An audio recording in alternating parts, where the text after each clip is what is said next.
Can you buy real estate with a credit card? Heck yeah, you can. In this episode, I'm going to talk to you about how I did my first 100 houses using credit cards and how I launched a career that lasted over 2 decades and counting.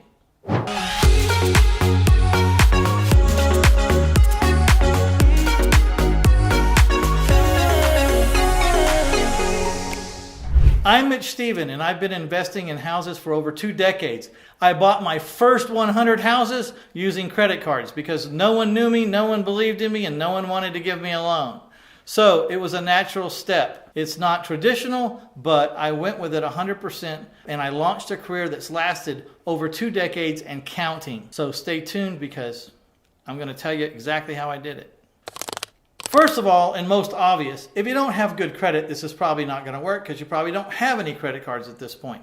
But if you have a 720 credit score or better, it's not too hard to get a lot of different credit cards with a lot of different very viable options. I especially liked credit cards that were 0% interest and introductory offers with no payments due for 6 months, 12 months, or 18 months. That meant as long as I could consummate my deal and get in and out within that time frame, I actually owed no money for the money I borrowed off my credit cards. So let's talk about the time and the era when I bought my first 100 houses on credit cards. You might guess by now that it is a different time, but back in those days, if you had good credit, you could write to any credit card company, and if they ran your credit and you had good credit, then they'd just send you their card with all their maximum cash advance limits. I mean, there was nothing to it. I recognized that dynamic, and I sent off for every card I could get my hands on. I ended up with about 45 credit cards, and if I totaled up the cash advance limits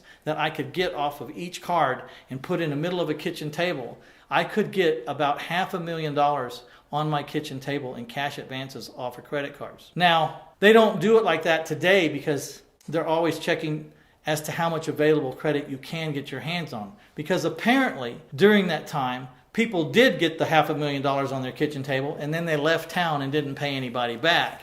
And so they had to get more stringent on how they do it. But during the time when they were running a little looser, I was one credit card borrowing son of a gun. It almost cost me a divorce. I had bought about $500,000 worth of houses using $250,000 worth of credit card advances. I knew my wife was not going to be really particularly thrilled about that. I knew if I asked her if I could that the answer was no. And there was no way for me to educate her in time for her to understand why it wasn't a gamble or a bad idea. So I just did it on my own, thinking I would just find the credit card bills ahead of time before she found them and handle them myself.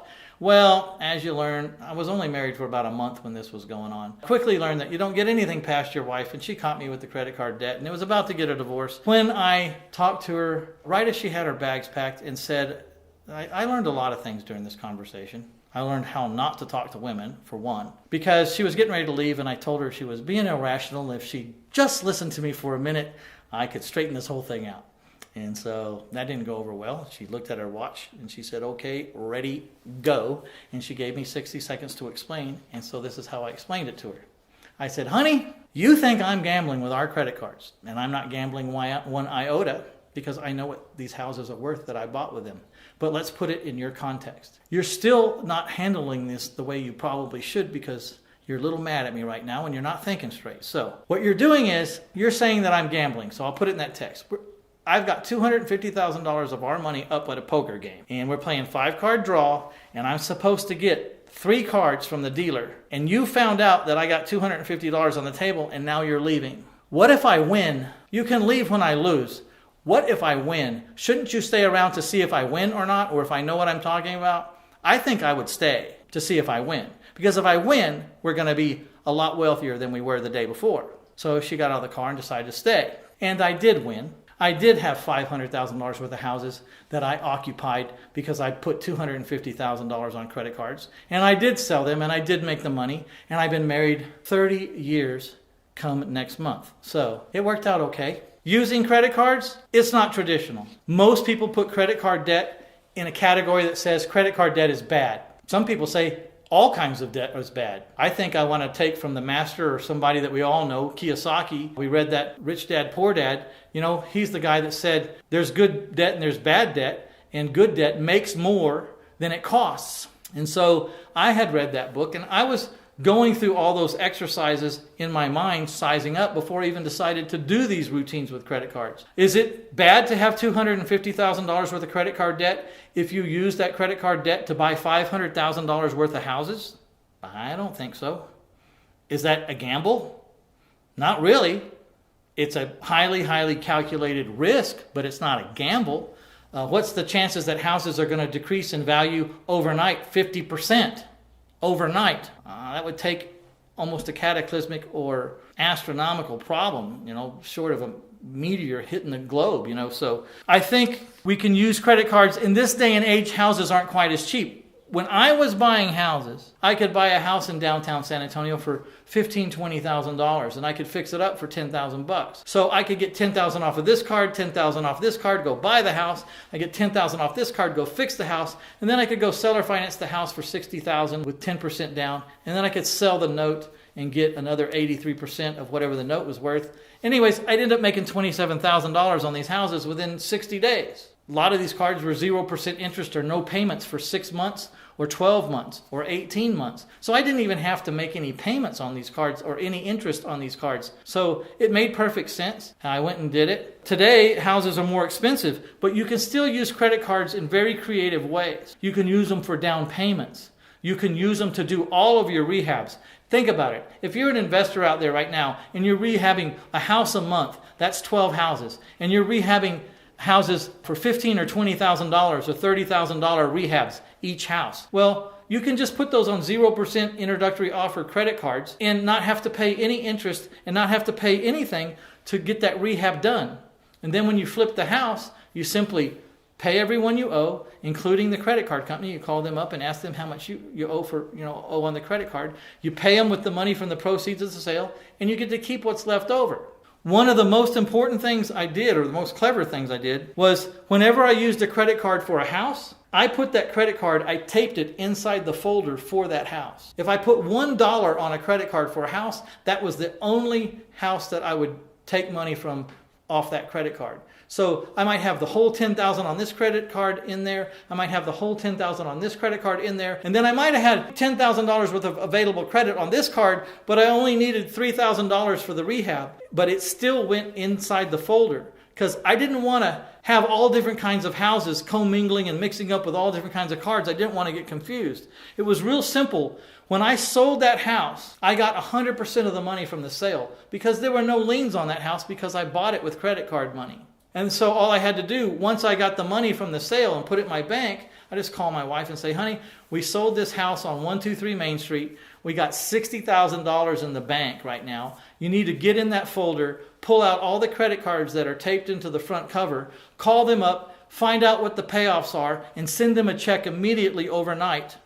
And then I need to know how much those credit cards cost me, because when I subtract that amount from my $60,000, we'll know how much I made. And that's what we did over and over and over again for 100 houses.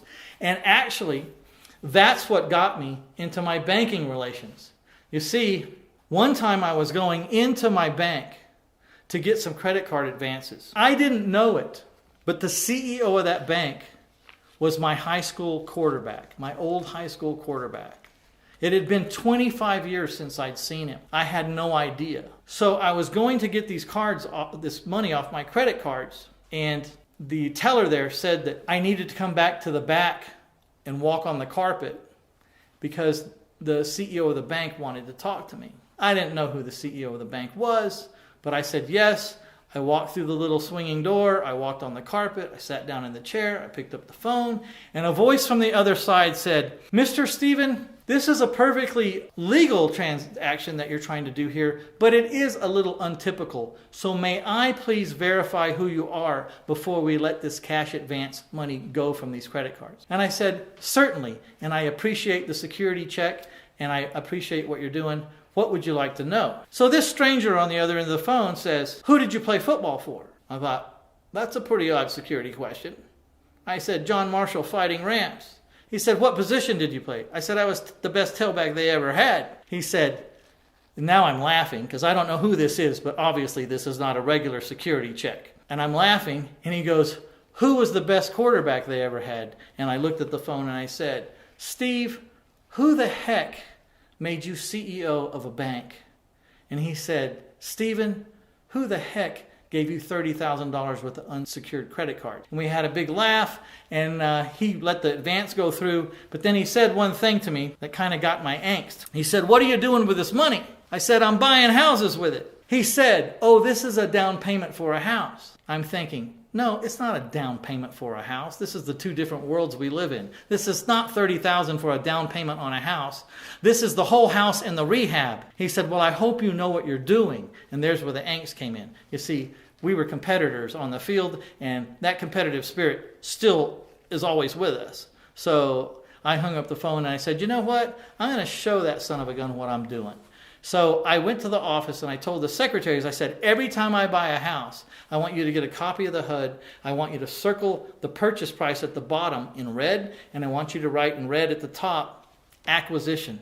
And then when I sell a house, I want you to get the HUD from the sale, and I want you to circle the sales price in green, and I want you to write in green, sale. And then I want you to staple them together, I want you to put them in an envelope, and I want you to send them to the closest IBC bank and say, attention, Steve, and if he's the CEO down there, he'll get it. And that's what they did, about 18 houses in 1 month.